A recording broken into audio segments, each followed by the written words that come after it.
بسم اللہ الرحمن الرحیم۔ شروع کرتا ہوں اللہ کے پاک نام سے جو بہت بڑا مہربان نہایت رحم والا ہے۔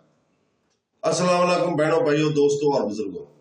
آج انبیاء کرام اور عظیم مذہبی شخصیات کے معجزات اور واقعات کی ویڈیوز کے اس سلسلے میں ہم آج دل کو چھو لینے والا معجزہ اور واقعہ بیان کرنے جا رہے ہیں، جس کا موضوع ہے کہ حضرت لوط علیہ السلام کی قوم کے ساتھ کیا ہوا تھا۔ تو دوستو، ایک ہی جنس کے لوگوں کے درمیان جسمانی دلچسپی، جنسی کشش یا جنسی برتاؤ کو ہم جنس پرستی کہا جاتا ہے۔ جنسی ترجیح کو طور پر ہم جنس پرستی کی تعریف ایک ہی جنس کے افراد کے لیے نفسیاتی، شہوانی، شہوت انگیز یا جنسی رجحان کا مستقبل نمونہ یہی ہے۔ ہم جنس پرست رویے کی قبولیت، برداشت، سزا اور واضح ممانعت وقت کے ساتھ ساتھ اور ثقافتی حدود میں مختلف ہوتی رہی ہے۔ یہ جاننے سے پہلے کہ اسلام ہم جنس پرستی کے بارے میں کیا کہتا ہے، یہ جاننا ضروری ہے کہ اسلام معاشرت اور جنسی ضروریات کے بارے میں کیا کہتا ہے۔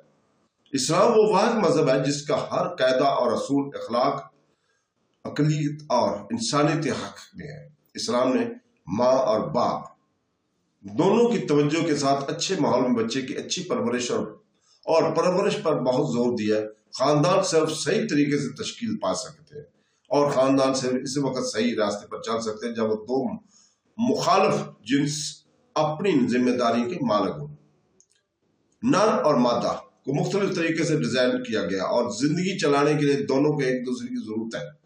نہ صرف انسان بلکہ اس دنیا کی ہر چیز جوڑے میں مرد اور مادہ پیدا ہوتی ہے۔ اسلام وہ مذہب ہے جو بے مقصد کسی چیز کی حمایت نہیں کرتا، اور خاص طور پر جب چیزیں فحاشی کی طرف جاتی ہیں۔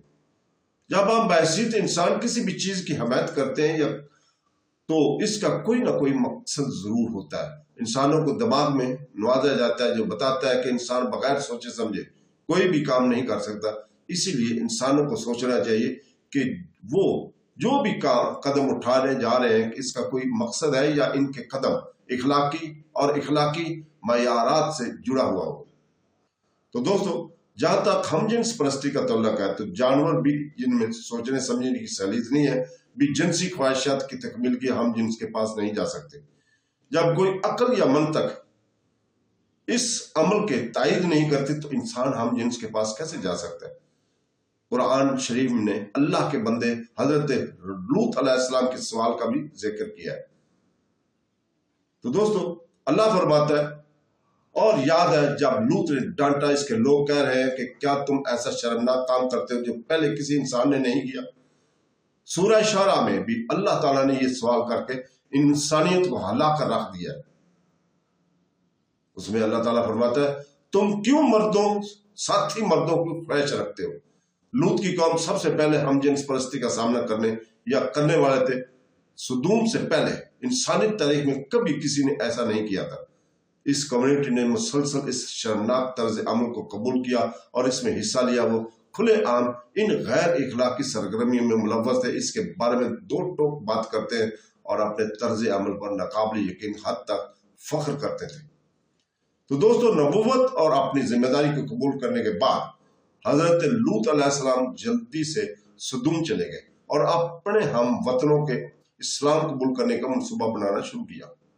وہ پوری طرح سے ہوش میں سے تھے کہ ان کا ملک اس وقت غلیظ ترین لوگوں میں سے تھا۔ اس کی باوجود وہ اپنے مذہب پر قائم رہے اور اللہ سے دعا کی کہ وہ ان لوگوں کو جلد از جلد اپنی غلطیوں کو پہچانے اور اللہ کے راستے پر واپس چلے جائیں۔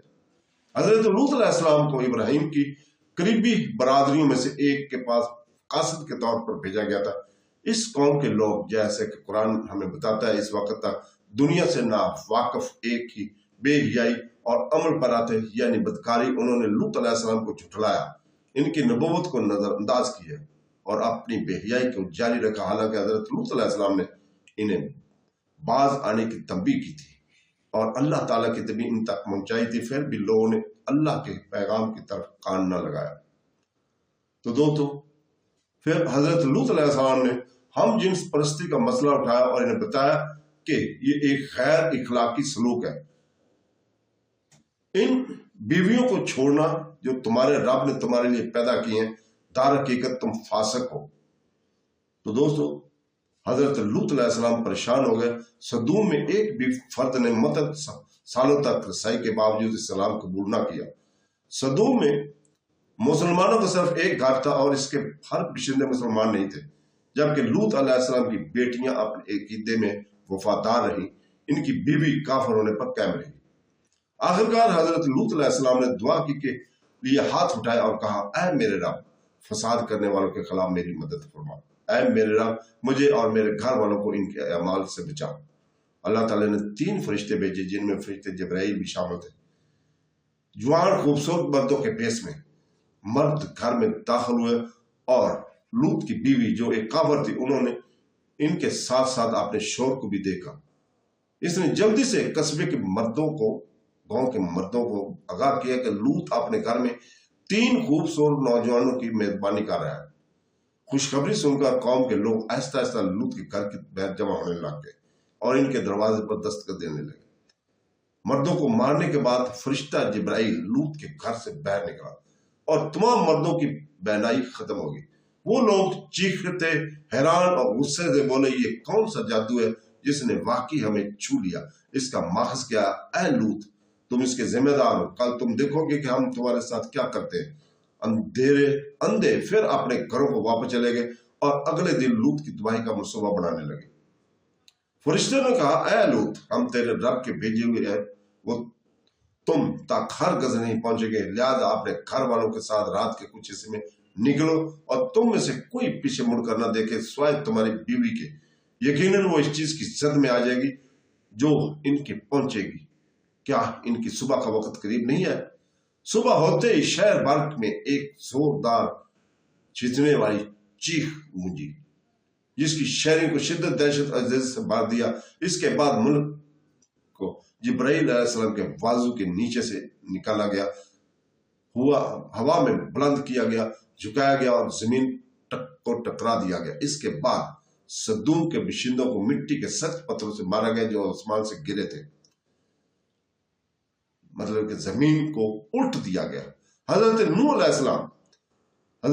علیہ السلام کی بدعنوان اور غلیظ قوم کی کہانی ان لوگوں پر اللہ کے غضب کی مثال ہے، جس میں ہم جنس پرست کی عبادت اور فروغ دیتے ہیں۔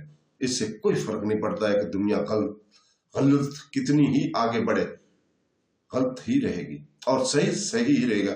قرآن اور صفیہ میں جو بھی فیصلہ ہے کہ صحیح ہے کیا غلط ہے، اس لیے ہمیں اس بات کا بہت خیال رکھنا چاہیے کہ آیا ہمارا ہر عمل قرآن پاک کی تعلیمات کے مطابق ہے، حضور پاک صلی اللہ علیہ وسلم کی تعلیمات کے مطابق ہے۔ تو دوستو، اس کے ساتھ ہی ہم اجازت چاہتے ہیں۔ اللہ حافظ۔